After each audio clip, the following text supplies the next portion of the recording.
Alors, deuxième partie de cette pose de biais parmenture. Eh ouais, le temps de rouler la canette, de changer ma petite aiguille. Ouf. Allez, on continue. On pique bien, comme je vous l'ai dit, dans la pliure. Important.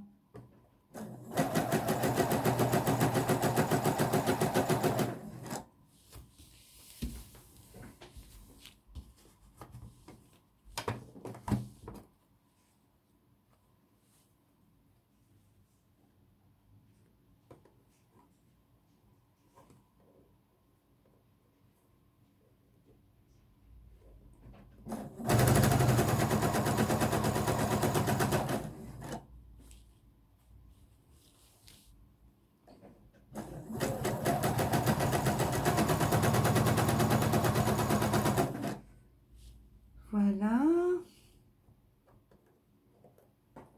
J'avance tout doucement.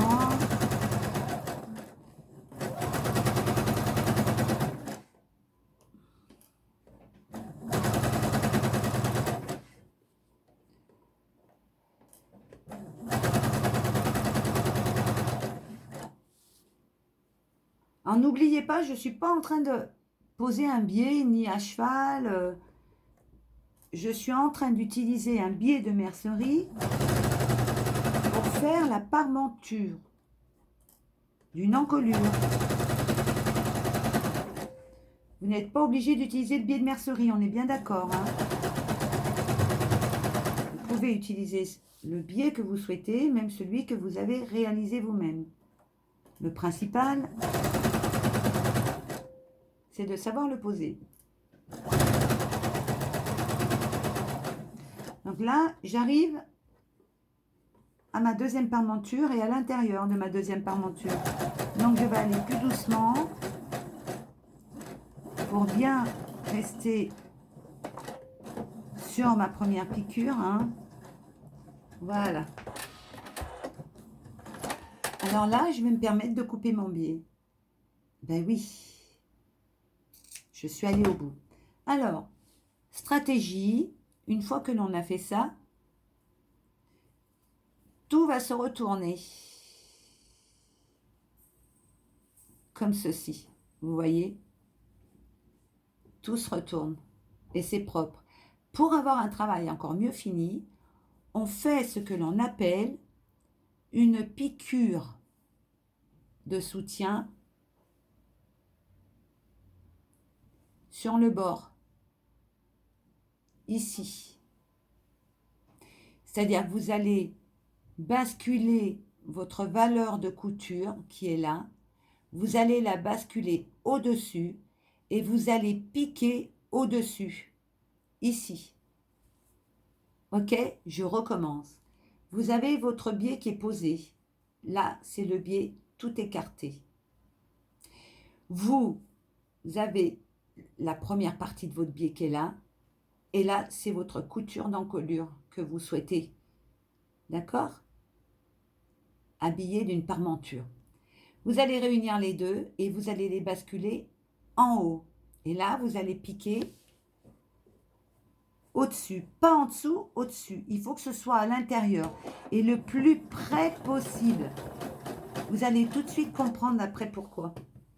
Ça va vous permettre de retourner plus facilement votre biais. Le plus près possible. Alors là, il n'y a pas besoin de faire un fil de bâti. Là, ça doit se faire tout seul. Voyez ?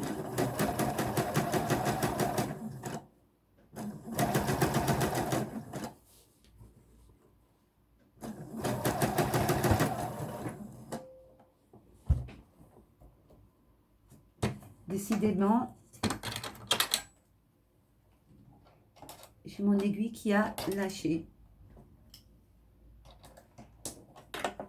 Allez, je vais la remettre.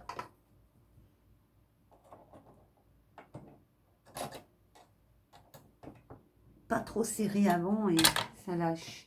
Voilà, allez, on continue. Les petits inconvénients du direct.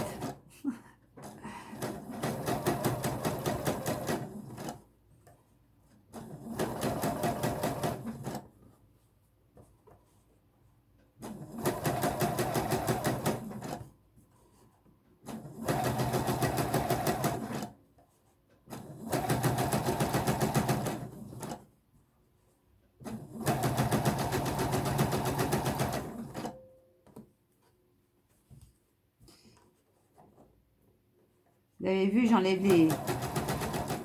les fils que je mets pour tous mes repères quand je cours au fur et à mesure. Il y en a un peu de partout, hein.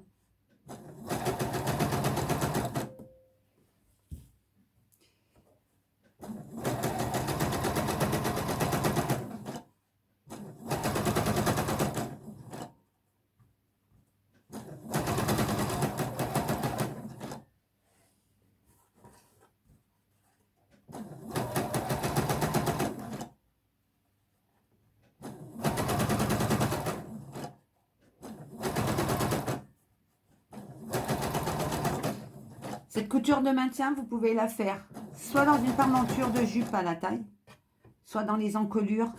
Ça vous permet de retourner plus facilement vos parmentures. Il ne faut jamais qu'elles soient visibles. Elle se fait toujours à l'intérieur. Vous verrez, une fois que vous savez faire, vous en prendrez l'habitude.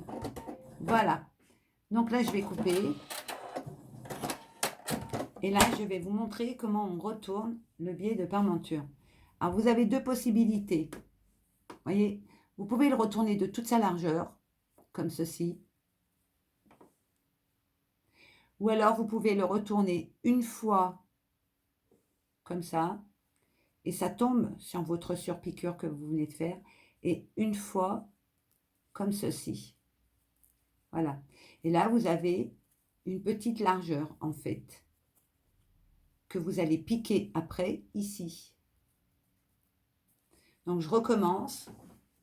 Vous avez soit la possibilité de retourner votre biais après avoir fait la piqûre de maintien. Vous voyez, elle ne se voit pas sur la robe. La robe, elle est là. La piqûre de maintien, elle est vraiment faite sur les deux coutures.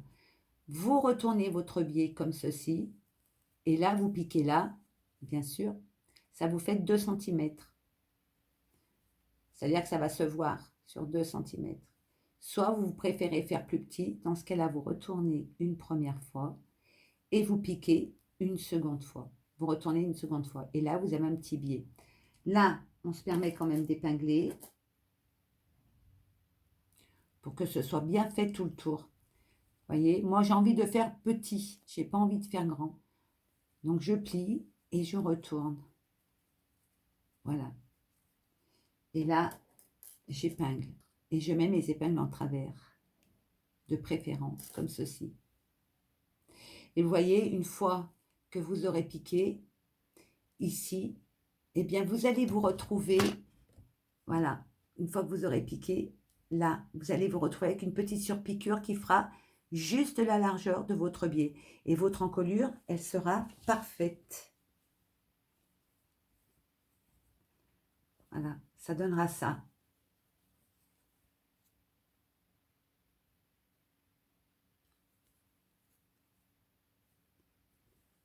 Alors, si vous avez des questions, retrouvez-moi bien sûr sur ma boîte mail, couturecrea@gmail.com. Vous pouvez aussi me joindre avec WhatsApp, il n'y a aucun souci. On peut se faire une petite visio si vous le souhaitez. Moi, je vais continuer à épingler mon encolure et à pouvoir la terminer sur ma robe que j'ai préparée pour cet été. Voilà, ça s'appelle une belle encolure, voyez, regardez.